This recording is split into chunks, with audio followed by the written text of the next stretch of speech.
welcome to you, and thank you so much for tuning in to Somalia's #1 TV station. My name is Abdulrazak Ali. Let's have a look at what we have prepared for you. Somali government organizes evacuation of citizens stranded in war-torn Sudan. Puntland State President condemns government handling of Las Anod conflict, urges peaceful resolution. Algeria beats Somalia 2-0 in 2023 African Cup of Nations opener. And Somalia's special envoy for drought highlights government incompetence amidst heavy rains and severe floods.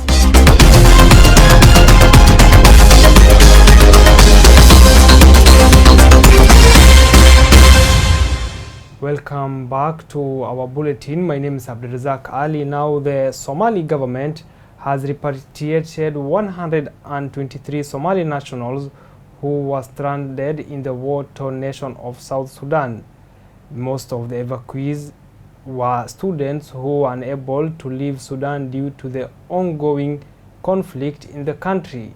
The Somali government in South Sudan has successfully repatriated 123 Somali nationals who were stranded in war-torn in Sudan. Most of the evacuees were students who were unable to leave Sudan due to the ongoing conflict in the country. This evacuation is a part of Somali government's efforts to help its citizens who have been caught up in conflicts in other African nations to return home. The Somali government has been actively involved in engaging with the other nations in Africa to help facilitate the safe return of its citizens.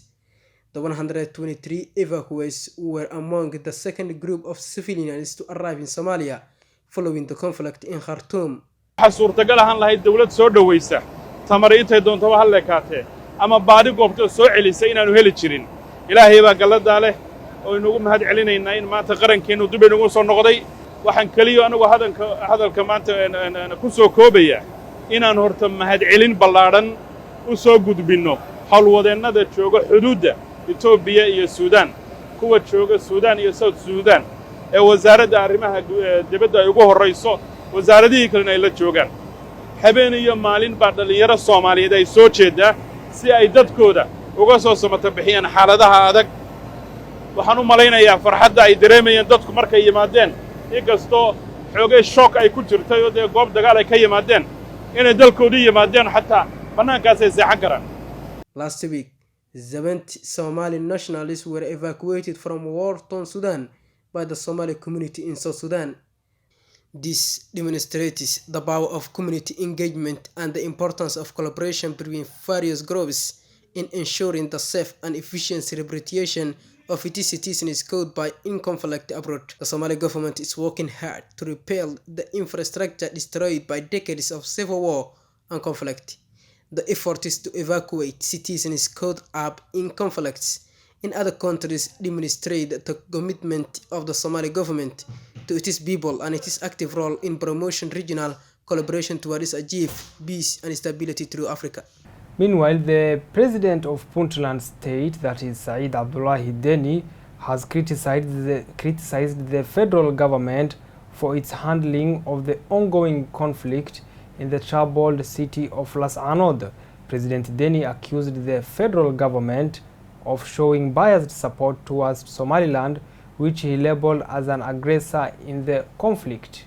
President of Puntland State, Said Abdullahi Deni, has criticized the federal government of Somalia for its handling of the ongoing conflict in Las Anod, the capital of the Sol region. President Deni accused the federal government of showing biased support towards Somaliland, which he labeled as an aggressor in the conflict. In a speech delivered in Garowe, President Deni stated that the federal government of Somalia had lost its responsibility in Las Anod and is allowing Somaliland's aggression to continue. Deni also criticized President Hassan's appointment of Abdikarim Hussein Guled as the envoy for the Somaliland talks, questioning the appointment's timing, expressing that it should have been made before the conflict escalated in Las Anod. Puntland President praised the people of SSC, emphasizing their Somali identity while calling for restraint from all parties involved in the conflict. The Las Anod conflict, which began in February, has seen significant losses on both sides, resulting in approximately 500 deaths and over 1,000 injuries. The ongoing conflict raises concerns over the stability of the region and the ability of the federal government of Somalia to handle the situation. President Deni's strong condemnation of the government's handling of the crisis highlights the urgent need for dialogue and peaceful resolution to the escalating tensions. Puntland State President firmly rejected SSC being governed by Somaliland,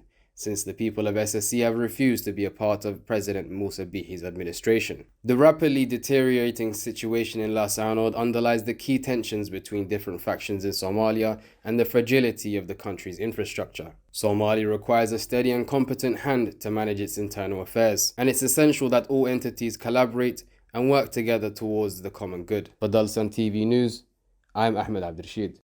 Well, the federal government of Somalia's Prime Minister Hamza Abdi Barre has expressed the government's commitment to victory in the battle against terrorism, citing significant progress already made towards this end. The Premier made the remarks during a meeting at the Aden Abdullah International Airport with officials of both Houses of Parliament, Council of Ministers, and other government dignitaries.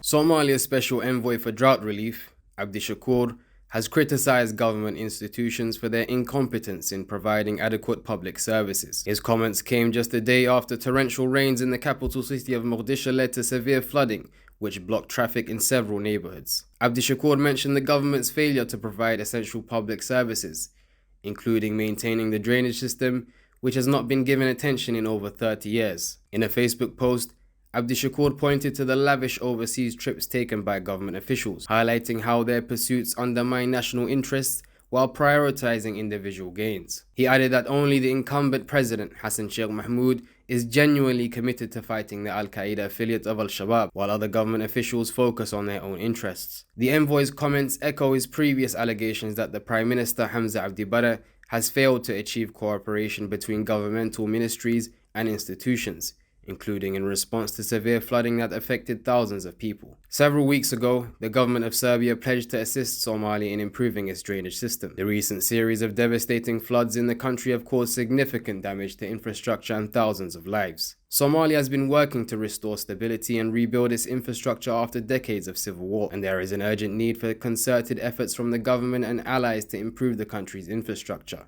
including drainage systems. Ensuring a functional and efficient infrastructure, providing essential services such as drainage systems, is essential for citizens to move safely and freely. These improvements are critical for Somalia's continued development, and government officials must work together towards implementing long-lasting solutions to address these challenges.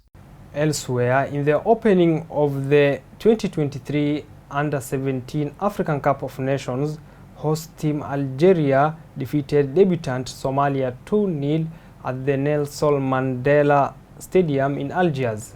Algeria forward Muslim Antouf was the hero of the match, scoring twice to help his team earn a victory in Group A. Our reporter Abdurrahman Yusuf has more. In the opening game of the 2023 Under-17 Africa Cup of Nations, host team Algeria defeated debutant team Somalia 2-0 at the Nelson Mandela Stadium in Algiers. Algerian forward Muslim Anatouf was the hero of the match, scoring twice to help his team earn a victory in Group A. His performance earned him the Player of the Match award.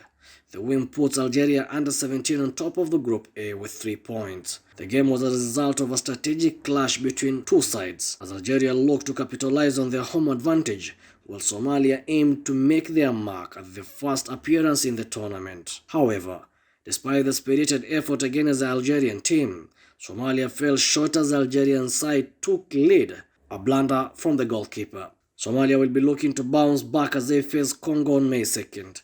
Meanwhile, the second-day match 1 for Group A will be held today on Sunday between Senegal and Congo. Additional matches in Group B are also scheduled for today, with games like Senegal vs Congo, Nigeria vs Zambia, Morocco vs South Africa. The tournament promises to be full of excitement and competition. As the Africa Cup of Nations 2023 continues, football fans across the continent will be eager to see which teams emerges victorious. The tournament, which brings together the best from across Africa, is an excellent opportunity to showcase the immense talent found in junior football on the continent. Thank you so much for tuning in to your #1 TV station, Dalsan TV. My name is Abdulrazak Ali. Have a lovely evening.